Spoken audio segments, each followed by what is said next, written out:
Hello guys, welcome to my channel. So in this video will be talking about the reflection of light. तो हम लोग इस chapter में जो आपको इस वीडियो में जो मैं आपको रिफ्लेक्शन एंड लाइट के बारे में पढ़ाने वाला हूँ। ठीक है, तो ये जो वीडियो रहेगा आपको फुल रहेगा, एकदम क्विकली रहेगा एंड इन वन शॉट रहेगा।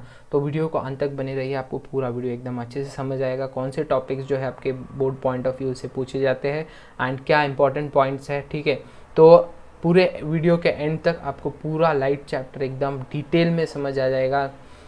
देखना, आप खुद कमेंट में बता देंगे कि बहुत बढ़िया वीडियो था एंड बताइए लास्ट में कैसा वीडियो लगा आपको। ठीक है, तो चलो स्टार्ट करते हैं वीडियो की ओर। ठीक है, तो सबसे पहले गाइस जो है यहाँ पे जो है बच्चों रिफ्लेक्शन ऑफ लाइट। देखो, रिफ्लेक्शन, लॉज ऑफ रिफ्लेक्शन और रिफ्रैक्शन दोनों में अंतर है। तो हम लोग पहले पढ़ेंगे लॉज ऑफ रिफ्लेक्शन। तो लॉज ऑफ रिफ्लेक्शन क्या बोलता है कि the angle of the incident ray, the reflected ray, the normal ray all lie on the same plane. मतलब तीनों जो है वो एक ही प्लेन में लाई करते हैं। ठीक है, ये हो गई आपकी इंसिडेंट रे, ठीक है, ये हो गई आपकी नॉर्मल रे और ये हो गई आपकी रिफ्लेक्टेड। ठीक है, आप इसमें एरो भी बना सकते हैं। ठीक है, the incident ray, reflected ray, normal ray all lie on the same plane. The incident ray reflected पे एंड एंगल ऑफ इंसिडेंस मतलब angle of I is always equals to the angle of reflection. मतलब incident angle जो होता है, ये जो angle है, suppose ये 30 डिग्री होगा तो एंगल ऑफ रिफ्लेक्शन भी 30 डिग्री होगा। ये लॉ ऑफ रिफ्लेक्शन बोलता है, रिफ्लेक्शन। ठीक है, तो अभी चलते हैं सेकेंड लॉ की तरफ, लॉ ऑफ रिफ्रैक्शन, जिसको हम लोग refraction, law of refraction. Reflection और रिफ्रैक्शन में कंफ्यूज मत हो जाना, रिफ्लेक्शन अलग है, रिफ्रैक्शन अलग है। तो लॉ ऑफ रिफ्लेक्शन, इसको हम लोग जो है स्नेल्स लॉ के नाम से भी जानते हैं, स्नेल्स लॉ। ठीक है, तो ये लॉ भी, इसका भी फर्स्ट पॉइंट सेम है, incident ray, reflected ray, normal ray all lie on the same plane. हर एक चीज़ जो है एक ही प्लेन में लाई करती है। ठीक है, तो फर्स्ट तो बता दिया, the incident ray, normal ray all lie on the same plane. Second क्या है, फॉर ये बोलता है कि for the given instance of the medium for the light, ठीक है, the sine of angle I, sine of angle of incident I मतलब incident, upon sine of angle R that is reflection, it is constant. इसको आप ऐसे भी लिख सकते हैं, N is equals to sign of angle I upon sine of angle R. Incident ray जो होगा इक्वल टू होगा साइन ऑफ एंगल आर। तो ये भी आपको समझ में आएगा। अभी हम पढ़ेंगे फॉर्मूला। सबसे पहले formula for focal length, mirror formula. Mirror formula में देखिए 1/f is equals to 1/v plus 1/u। यहाँ पे एक नोटेशन का नोट करने की बात है, मिरर में आपको प्लस रहेगा। ठीक है, लेंस में देखिए फॉर्मूला सेम है, v भी पहले है, u बाद में है, बस साइन जो है माइनस। इन लेंस आपको माइनस रहेगा। ठीक है, तो अभी चलते हैं रिफ्रैक्टिव इंडेक्स। रिफ्रैक्टिव इंडेक्स को कोई भी यूनिट नहीं होती, नो यूनिट। तो रिफ्रैक्टिव इंडेक्स क्या बोलता है, refractive index of medium 2 with respect to medium 1 is equals to speed of light in medium 1। देखो, अगर मीडियम 2 ऊपर है, medium with respect to medium 1 दिया है, तो मीडियम 1 को ऊपर लेना है और speed of light in medium 2। ठीक है, तो अगर अपोजिट कर दिया, अभी देखो रिफ्रैक्टिव इंडेक्स ऑफ पहले मीडियम 1 लिया है फिर मीडियम 2 लिया है, तो इस वक्त में क्या करना है, जो बाद में लिया है उसको ऊपर लिखना है और उस जो पहले लिया है उसको नीचे लिखना है। ठीक है, तो n is equals to speed of light in the medium 1 upon speed of light in the medium 2। ये हो गया आपका रिफ्रैक्टिव इंडेक्स। अभी चलते हैं मैग्निफिकेशन के ऊपर। ये भी इसके ऊपर डायरेक्ट आपको पूछा जा सकता है, व्हाट इज मैग्निफिकेशन। तो मैग्निफिकेशन का जो फॉर्मूला है for the lens is m is equals to v upon u। v क्या होता है, v जो होता है आपका object image distance, image distance, और u जो होता है वो आपका ऑब्जेक्ट डिस्टेंस। ठीक है, एंड ठीक है, मैग्निफिकेशन फॉर द लेंस। देखो लेंस यहाँ पे याद रखिए, पॉइंट टू बी नोटेड है, जब मैग्निफिकेशन लेंस के बारे में पूछा जाएगा तो यहाँ पे साइन जो है पॉजिटिव रहेगा। जब मिरर के बारे में मैग्निफिकेशन पूछा जाएगा तो साइन जो है यहाँ पे नेगेटिव रहेगा, minus V upon U. Difference जो है सिर्फ साइन का है, मिरर में आपको फॉर्मूले में। तो फॉर्मूला इसका कुछ इस तरह बनता है, अगर आप मिरर का देखेंगे तो, लेंस का देखेंगे तो m is equals to v upon U. ठीक है, height of the image hi upon ho, height of the image upon height of the object. Lens में बनेगा m is equals to minus V upon U is equals to H I upon H O, ठीक है, ये आपको दिया हुआ है। Height of the image upon height of the object, इसको आप एच डैश भी सिलेक्ट सकते हैं, एच भी, इट डिपेंड्स ऑन यू, ठीक है। तो ये हो गया आपका magnification. Height of the image height of the object तो सेम रहेगा, सिर्फ आपको ध्यान रखना है कि लेंस में जो है साइन पॉजिटिव रहेगा v अपॉन यू का, और मिरर में जो है साइन जो है नेगेटिव रहेगा। तो ये भी हो गया आपका मैग्निफिकेशन। अब power of the lens, power of the lens measured in dioptre, power of the lens जो है मेजर किया जाता है डायोप्टर में, ठीक है। तो P is equals to 1 upon F, 1 upon F, F मतलब होता है फोकल, फोकल लेंथ, ठीक है, फोकस, ठीक है। तो फोकस एफ मीन्स होता है फोकस, या it's the focal length in metres, focal length जो है वो मीटर में, अभी अभी यहाँ पे लेंस है, तो ये जो लेंस है आपकी, ठीक है, तो जब भी लाइस पैरेलल टू लेंस होती है तो आफ्टर जो है वो फोकस में से पास होती है। तो डिस्टेंस बिटवीन दी, ये जो अपना ऑप्टिकल सेंटर हो गया यहाँ पे, और ये जो एफ के बीच के ये जो डिस्टेंस है, इसको हम लोग बोलेंगे focal length. The power of the convex lens is positive and the power of the concave lens, power of the concave lens is positive and the power of the convex lens is negative, ठीक है। ये हो गया आपका power of the lens. अभी आते हैं concave mirror, concave mirror के यूजेस क्या क्या है। यूजेस जो है देखिए, कॉन्केव मिरर जो है आपका सोलार फनल, जो अपने सोलार फनल या जो सोलार पैनल्स रहते हैं उसमें यूज़ किया जाता है, क्योंकि कन्वर्जिंग लेंस है। किसने पूछा कॉन्केव मिरर कैसा मिरर है, तो कन्वर्जिंग, देखिए क्या होता है, जो भी रेज आती है सब क्या होता है, एक पॉइंट पे आके मिल रही है, कहाँ पे मिल रही है, सब एक पॉइंट पे आके, तो क्या हो गया, कन्वर्जिंग हो गया। तो इससे एक पॉइंट पे हीट जो है ज़्यादा जनरेट होगी, तो उससे जो है सोलार में हेल्प होगा। Dentist used in the mirror, देखो कॉन्केव मिरर से क्या होता है, अपने को इमेज जो है ना बड़ा दिखता है, कैसा दिखता है, बिग। तो दांत में जो भी कीड़े मकोड़े वो देखने के लिए यूज़ किया जाता है, ठीक है। Doctors use head mirrors to examine the throat ear, ठीक है, अभी कान नाक, ठीक है, जो डॉक्टर होते हैं कान नाक घसा, ठीक है, वो सब जो है इसका यूज़ करते हैं। इन ऑप्टी to examine the pupil of the eye patient के प्यूपिल को देखने के लिए। अभी कॉन्वेक्स मिरर, कॉन्वेक्स मिरर देखिए, कॉन्वेक्स मिरर में क्या है, अपने को देखो कॉन्केव मिरर में मैंने बोला आपको बड़ा दिखता है, तो कॉन्वेक्स मिरर में अपने को छोटा दिखता है, स्मॉल दिखता है। तो कॉन्वेक्स मिरर जो है हमारे कहाँ पे, देखो छोटा मिरर कहाँ पे इस्तेमाल हो सकता है, फिर हमारी गाड़ियों में, गाड़ियों में देखिए हमें ज़रूरत होती है कि हमारे पीछे का जो भी बैकग्राउंड है वो ज़्यादा से ज़्यादा दिखे, ताकि गाड़ी चलाते वक्त हम easily right turn left turn ले सके। तो जो हमारे गाड़ियों में जो मिरर होता है वो कॉन्वेक्स मिरर होता है, क्योंकि उसमें बहुत सारा एरिया कवर होता है। अगर आप देखेंगे किसी मॉल वॉल में, तो वो जो बहुत सारा एरिया कवर होता है, तो वो कॉन्वेक्स मिरर यूज़ किया जाता है। या तो जहाँ पे टर्न्स होते हैं, शार्प टर्न्स होते हैं, उसके जैसे ये टर्न है, तो इस टर्न के यहाँ से कोई गाड़ी आ रही है तो उसको पहले ही दिखेगा कि यहाँ से कोई आ रहा है कि नहीं, मतलब कितना ज़्यादा एरिया कवर होता है, तो वो भी उसके लिए वहाँ पे भी यूज़ किया जाता है।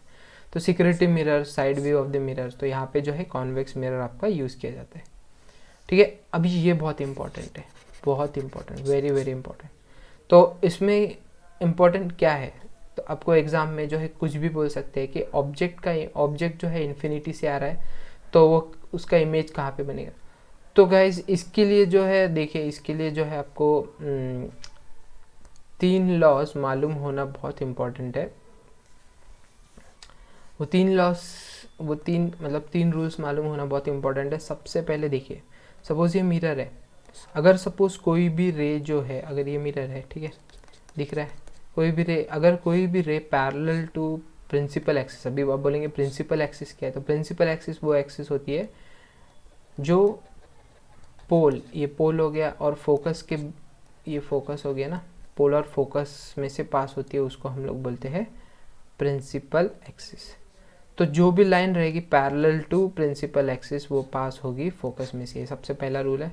दूसरा रूल ये बोलता है कि सपोज़ ये एक रे है, ठीक है, दूसरा रूल ये बोलता है कि सपोज़ ये पोल है, ये आपका जो है फोकस है। अगर कोई भी हमने फोकस में से लाइन पास की, ठीक है, पहले पैरेलल टू प्रिंसिपल एक्सिस, तो वो फोकस में से पास होगी, फिर बाद में फोकस में से पास की तो it will go parallel to the principal axis.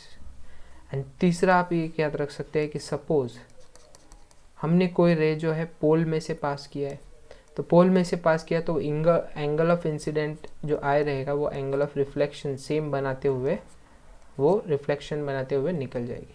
तो ये तीन चीज़ें आपको ये डायग्राम समझने के लिए इम्पोर्टेंट है। तो देखिए सबसे पहले इमेज आ रही थी, कहाँ से आ रही थी, इन्फिनिटी से आ रही थी, तो फोकस में से पास हुई, तो एट द फोकस होगा आपका image position real and inverted, dimness बहुत छोटी इमेज रहेगी। जब सेंटर ऑफ कर्वेचर के पीछे से इमेज हमने रखी तो एक स्ट्रेट गई, फोकस में से पास हुई, एक फोकस में से पास किया, एक यहाँ पे, तो जो पॉइंट जहाँ पे दो लाइन मिलते हैं वहाँ पे आपका इमेज क्रिएट होगा। तो कहाँ है, नीचे है, देखिए तो इन्वर्टेड इमेज होगी, ठीक है, रियल इन्वर्टेड और डिमनेस छोटी रहेगी, मतलब ऑब्जेक्ट से भी इमेज थोड़ी छोटी रहेगी। और कहाँ बनेगी, between focus and the centre of curvature.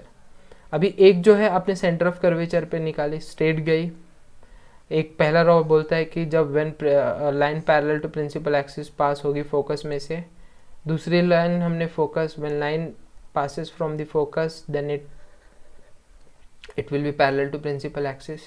तो ये जो मीट कहाँ पे होगी, नीचे, तो जहाँ पे मीट होगी वहाँ पे आपका इमेज फॉर्म होगा, ये जो आपका इमेज होगा नीचे। तो इन्वर्टेड है, नीचे है इसलिए इसको इन्वर्टेड बोलेंगे, रियल है, ठीक है, एट द सेंटर। और अगर सेंटर ऑफ कर्वेचर पे अगर ऑब्जेक्ट है तो इमेज भी आपकी सेंटर ऑफ कर्वेचर पे ही होगी। And the object is equal to the object, size भी कैसा होगा, जितनी इमेज की साइज है उतना ही आपका ऑब्जेक्ट का साइज होगा। अभी आपका object is between the centre of curvature and the focus, ये सी जो है सेंटर ऑफ कर्वेचर है, ये आपका फोकस है। जब इसके बीच में है तो एक लाइन स्ट्रेट गई, पास हो गई फोकस में से, ठीक है, तो एक फोकस में से डाली, पास हुई स्ट्रेट, तो इमेज जो है बियॉन्ड सेंटर ऑफ कर्वेचर आपका बनेगा। रियल एंड इन्वर्टेड, ऑब्जेक्ट दो जो है बिगर देन दी इमेज, ऑब्जेक्ट देखिए साइज भी देखिए बड़ा है, इतना छोटा सा इमेज था, ऑब्जेक्ट छोटा सा था, इमेज का साइज बड़ा हो गया। अभी जब हमने देखिए एक आप मतलब एक ट्रिक है, अगर जब इन्फिनिटी से आ रही थी तब फोकस में से रे पास हो रही थी। अब जब फोकस में से हम जब फोकस में सपोज ऑब्जेक्ट रखेंगे तो इसका दो डायग्राम बन सकते हैं। सपोज मैंने यहाँ पे फोकस पे ऑब्जेक्ट रखा, तो एक रे जो है पैरेलल टू आफ्टर स्ट्रेट जाएगी, फोकस में से पास होगी, एक जो है आप पोल से निकाल सकते हैं, यहाँ से पास होगी। देखिए ये इन्फिनिटी, मतलब जब देखिए इसका डायग्राम जो है आप ऐसे निकाल सकते हैं, ठीक है, ये फोकस है आपका, ये आपका पोल है। तो ये मेरा इमेज था, एक जो है पैरेलल टू प्रिंसिपल एक्सिस कहाँ से जाएगा, फोकस में से, और दूसरा जो है तीसरा वाला जो मैंने रूल बताया था, जब पोल में से जाएगा तो ये भी स्ट्रेट जाएगा। तो देखिए कहीं मीट हो रहा है, नहीं हो रहा है, तो ये कहाँ जा रही है आपकी इन्फिनिटी, एक्सट्रीमली लार्ज इमेज।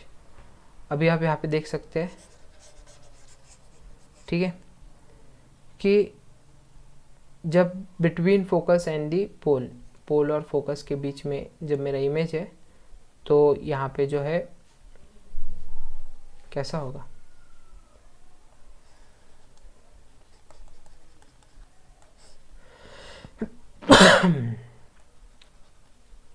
ये जो है अपना फोकस है, ये पोल है,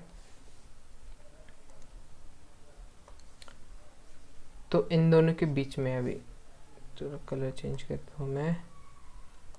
तो इन दिस वन एक सीधा एक parallel to principal axis, it will go from the focus, ठीक है, दूसरी मैं पोल पे डाल रहा हूँ, तो ये जो है ऐसे जाएगी, ठीक है, और इसका जो मीटिंग होगा वो बिहाइंड द मिरर होगा। तो इमेज कहाँ फॉर्म होगी आपकी, यहाँ पे बिहाइंड द मिरर। अब देख सकते हैं virtual and erect and magnified, बड़ी है इमेज, देखिए ऑब्जेक्ट देखिए कितना है, इमेज देखिए कितना है। तो होप आपको ये समझ में आएगा, कुछ भी डाउट है तो आप पूछ सकते हैं।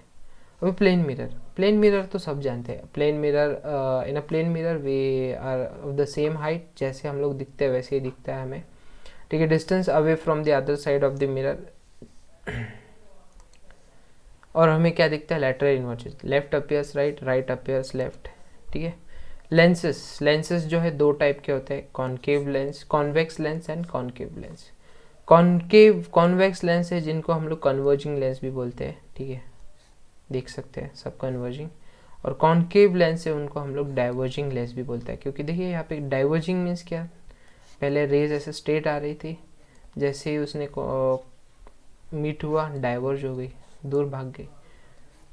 कॉन्वेक्स में क्या हो रहा था, रेज स्ट्रेट आ रही थी और बाकी सब बाद में मीट होने के मतलब जैसे मिरर से निकल रही है तो वो क्या हो रही है, सब एक जगह पे डाइवर्ज हो रही है। This is called as diverging lens. अभी लेंसेस कहाँ पे यूज़ किए जाते हैं, तो कॉन्वेक्स लेंस जो है आपके ये DSLR हो गया, टेलीस्कोप हो गया, माइक्रोस्कोप हो गया। कॉनकेव लेंस जो है टॉर्च में, ठीक है, magnifying glasses, binoculars, telescope, eye glasses, flash lights में जो है आपके कॉनकेव लेंसेस यूज़ किए जाते हैं। फिर आपके मैग्नीफाइंग स्पेक्टिकल्स में दोनों भी लेंसेस यूज़ किए जाते हैं, concave as well as convex, depend करता है, ठीक है। मायोपिया जो मैं आपको अगले चैप्टर में, मतलब जो आपका एक टॉपिक है मायोपिया हाइपरमेट्रोपिया, उसमें आपको मैं बता दूंगा। मेरे चैनल पे आप वीडियोस देख सकते हो उसके ऊपर के। तो बाद में आई बॉल, फिर ये सब हो गया, ठीक है। अभी images form by the convex lens, अभी हमने कॉनकेव मिरर का देखा, अभी ये लेंस का। तो इसमें क्या है, सेम है देखिए इसमें भी सेम है, जब भी object parallel to principal axis आएगा तो वो फोकस में से पास होगा। ऑब्जेक्ट एट इन्फिनिटी तो इमेज कहाँ बनेगा, फोकस पे। देखिए फिर बियॉन्ड ऑब्जेक्ट बियॉन्ड 2f, जो 2f के पीछे है तो एक गया स्ट्रेट, इसमें भी देखिए, इसमें भी क्या एक स्ट्रेट गया, फोकस में से पास हुआ। अभी इसमें क्या होता है, जब ऑप्टिकल सेंटर में से जब आप रे पास करते हैं तो सीधा ऑप्टिकल सेंटर में से ही पास होता है, ठीक है, सीधा ऑप्टिकल सेंटर में से ही पास होगा। तो जहाँ पे दो रे मीट करेंगे वहाँ पे हमारा इमेज बनेगा। यहाँ पे अभी जैसे वहाँ पे हम लोग मिरर में कैसे धीरे धीरे पास ला रहे थे इन्फिनिटी से 2f पे, देखो उसमें क्या रहता है, उसमें सेंटर ऑफ कर्वेचर और फोकस रहता है। इसमें सेंटर ऑफ कर्वेचर की जगह यहाँ पे 2f लिखा है, तो डरना नहीं है, ये f लिखा है, 2f मतलब सेंटर ऑफ कर्वेचर, यहाँ पे f लिखा है, यहाँ पे f, ये f1 f2 ये इस साइड के लिए, f2 और 2f2 इस साइड के लिए। तो यहाँ पे हमने 2f2 पे इमेज रखा, वहाँ पे देखिए मिरर में भी हमने जब सेंटर ऑफ कर्वेचर पे रखा था तो ऑब्जेक्ट जब सेंटर ऑफ कर्वेचर पे रखा था तो इमेज भी सेंटर ऑफ कर्वेचर, यहाँ पे भी देखिए 2f पे रखा है तो ऑब्जेक्ट भी कहाँ पे, इमेज कहाँ पे बन रहा है, 2f पे ही बन रहा है। अभी बिटवीन 2f1 एंड f1 के बीच में जब आप ऑब्जेक्ट रखेंगे तो एक स्ट्रेट गया, डाइवर्ज होके फोकस से गया, एक ऑप्टिकल सेंटर से होके सीधा ऑप्टिकल सेंटर और मीट किया बियॉन्ड 2f2। तो इसमें भी आप देख सकते हैं अभी धीरे धीरे हमने पास है, अभी एट फोकस रखा, फोकस पे देखिए जब इन्फिनिटी से आ रहे थे तो वो रेस कहाँ पे मिल रही थी, फोकस पे। जब फोकस पे ऑब्जेक्ट है तो रेस कहाँ पे जाएंगे, इन्फिनिटी। उल्टा है, मतलब सेम है, मतलब ये हो गया तो ये आपको ऑटोमेटिक आ जाएगा। उसके बाद between focus and optical centre, ये जो ओ है उसको ऑप्टिकल सेंटर बोलते हैं। तो अगर इन दोनों के बीच में रखेंगे तो देखिए इमेज कहाँ पे से आ रही है, same side of the mirror. इसमें एक इमेज जो है सेम साइड, वरना सब opposite side of the mirror form होती है। तो यहाँ इसका जो चार्ट है आप यहाँ पे देख सकते हैं, जो वहाँ पे पहले इसमें जैसे था एट इन्फिनिटी रहेगा तो पोजीशन ऑफ द इमेज कहाँ रहेगी, हाईली डिमिनिश मतलब छोटा, रियल एंड इन्वर्टेड मतलब आप देख सकते हैं इमेज जो है नीचे फॉर्म हो रही है, ठीक है, इन्वर्टेड मतलब नीचे फॉर्म हो रही है, उल्टा दिखेगा। Beyond the centre of curvature between f1 and f2, तो point size diminish, same size, धीरे धीरे साइज आपकी बड़ी होगी, ठीक है। तो होप गाइस आपको ये समझ में आया होगा, ठीक है। थैंक यू फॉर वॉचिंग, और कैसा लगा वीडियो कमेंट सेक्शन में ज़रूर बताइए, ठीक है। And I tried my best to teach you, and guys subscribe कीजिए, I have a lot of less amount of subscribers, मेरे सब्सक्राइबर बढ़ाइए, ठीक है। एंड अपने दोस्तों के साथ भी शेयर कीजिए so they can also learn this chapter, and वो भी बोर्ड्स में अच्छे मार्क्स स्कोर कर सके। एंड कुछ भी डाउट है कमेंट में बताइए यार, थोड़ा लाइक कीजिए so which will motivate me to make more videos, and share कीजिए तो ज़्यादा से ज़्यादा लोग मेरे चैनल को सब्सक्राइब कीजिए। बहुत कम सब्सक्राइबर्स है, I want to target more and more subscribers, so it will help me subscribe करने में, कि आपको फ्री में ही लगेगा, ठीक है. So it will motivate me to make more videos, and because I am putting my hard work. So till then, take care, bye bye.